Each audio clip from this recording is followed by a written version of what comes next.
Ay, maraming salamat po sa lahat ng nanood ng concert ko kagabi sa Metro Bar. Last night na po mamaya nung series, manood po kayo Metro Bar, 10 o'clock, Vice Ganda, Queen of Hearts. Ayan. Tapos sa Feb 27, may show po ako sa Party Place San Fernando, Pampanga with Kit Kat. March 6 sa CAP Auditorium, Davao City. March 7, UP Gym, Tagum, Davao del Norte. At sa 19 sa Bacolor, Pampanga. Wow. Ayan. Tapos, next Saturday po, Feb 21, abangan nyo po yung live story ko sa Maalaala Mo Kaya. Wow! February 21, Maalaala Mo Kaya. Yan, nakuha na po lahat nila ng istorya ng buhay ko. Talagang naisalaysay na nila. Isang eksena na lang po hindi napupunan. Yung liping ko, inaabangan na lang. Pero serious, Feb 21 po, Maalaala Mo Kaya live story ko. Yung living daw, ha? Panoodin namin yung living mo. Tapos every Sunday, Karera, nandiyan din po ako. Sino magaling? Poop, chocolate. Chocolate. Bakit? Kaya sa chocolate kasi mas madalas kong napapanood si Chocolate. Ba't tayo mo panood si Poop? Hindi, wala. Ang tagal niya kasing nagpahinga sa comedy bar. So, hindi ka nagagalingan kay Poop kahit sumikat siya ng ganyan? Hindi, nagagalingan ako. Ang tanong lang kung sinong mas nagagalingan. Mas nagagalingan ako kay Chocolate. Bakit? Ano kakaibahan dalawa? Si Po mas magaling mag-impersonate kay Chocolate, pero si Chocolate mas magaling kay Po sa impromptu na performance. Isa lang, walang mga ganun-ganun magaling. Sino sa kanila? Si Chocolate na nga, di ba? Oo nga, yun nga. Sino tatlo? Sino magagaling? Ay, ako naman, nandito na ako. Iban ko pa ba? Ba't wala ako ba?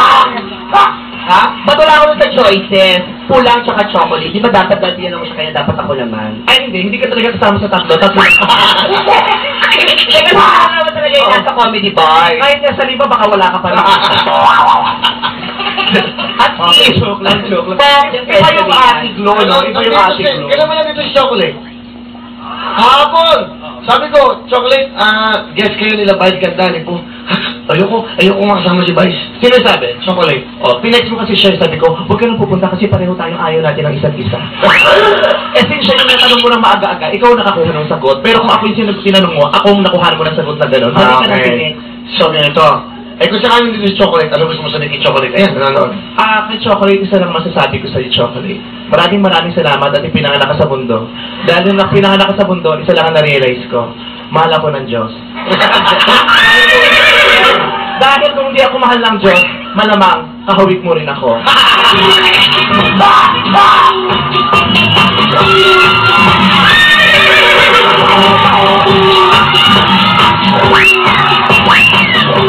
Ayan ha? Alright, so Chocolate, tama ka rin. Nanonood sa akin TikTok. Nanonood kayo yun, oo. Super love ako rin. Alam, masaya rin si Chocolate na nakilala niya ako.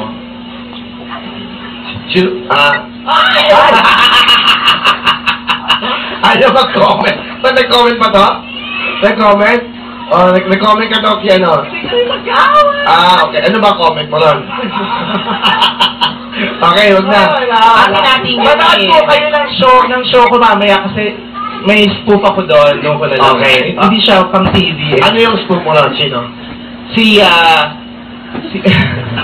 Ate. Ha? Si Ate. Hindi, isa-spoof ko si Fit Room Padilla. Kaya. Alright. Sige. Si Fit Room Padilla na kapatid ni Batman Padilla.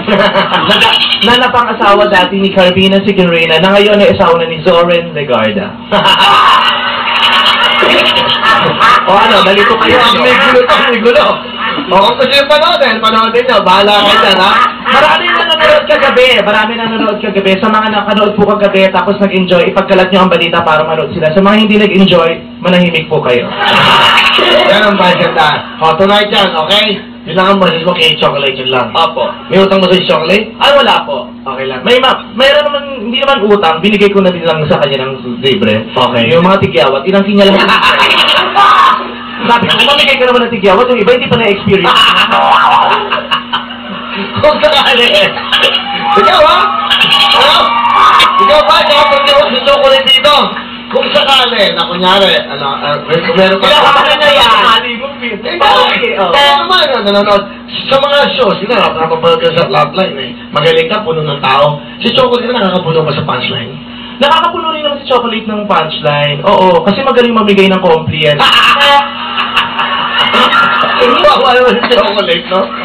Bakit ganyan na yun? May talent ba yun? Opo, talented si Chocolate. Anong talent na? Ang mga witchcraft and sorcery. May kapangyarihan din siya. Mahusay siya sa pambabarang. Okay. Kay Po, meron kang comment kay Po? Kay Po, ayoko mag-comment kay Po. Alam naman natin na si Po ay ang pambansang kamao. Mahirap naman kung masapak ang kabayo, baka hindi makatakbo. Okay na. Okay, tonight, kung gusto yung mag-enjoy, palakpakan na ba, ganda? Yan ang magkagalingan. Yan ang magkagaling talaga. Anong talent ka rin eh? Anong talent? Ano po? Bahala ka na. Ano ba yung ginawa ko? Hindi ko ba talent? Gila, ba, ganda? Teka lang. Since ito ay araw ng pag-ibig, alam naman natin lahat na Valentine's ngayon, kaya binabati ko si Miss Chris Aquino na birthday niya. Ayan, Valentine's Day ngayon. So ayaw ko namang basta kumanta lang ng isang awiting pag-ibig na wala naman ako inaalayan at anumang inspirasyong nararamdaman. Naniniwala ako na sa loob ng studio nito ay makakamit ko ang lalaki magpapatibok ng aking puso na nararamdaman ko lagi dito natin. Sino yung kasama mo? Ay, ipakilala mo sa akin yan. Kasi siguro ko na sa mukha mong yan, mas magugustuhan niya ako kaysa sa'yo. Ay, hi.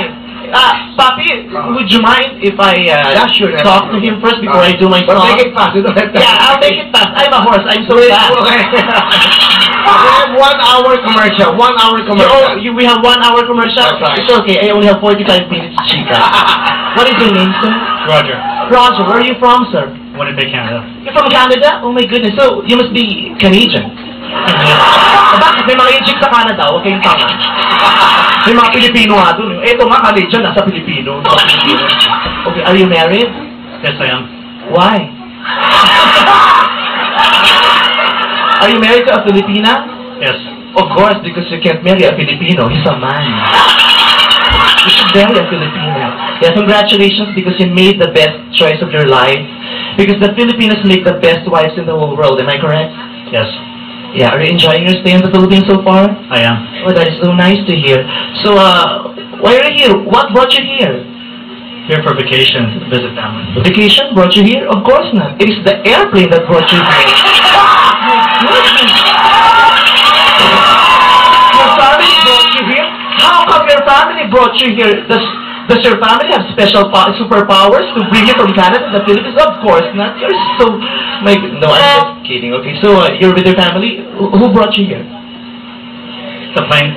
The plane? Of course not. It is the pilot that brought you to the plane. I asked who?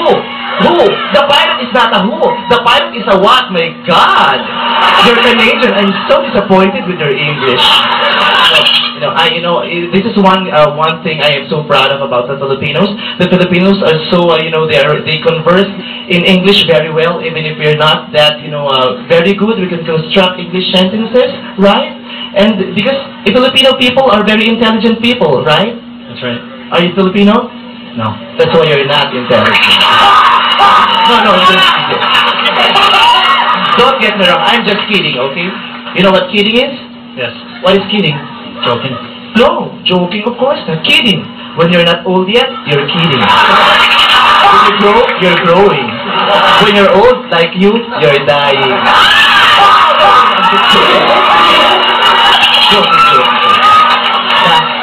When you go back to Canada, just tell me. I'd love to go there to Canada. I've been to Canada already, and Canada is such a beautiful place.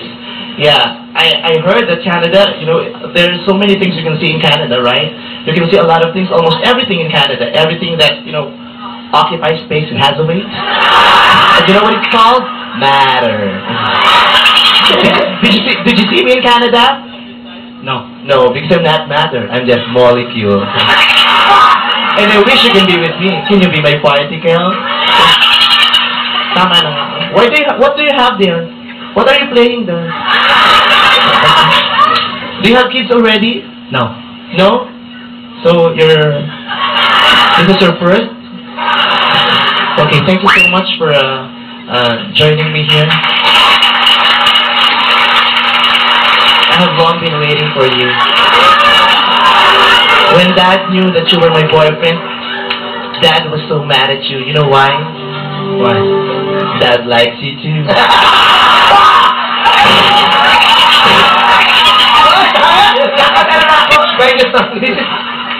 And you will never forget me, and especially this song, because this is gonna be our theme song. Already know.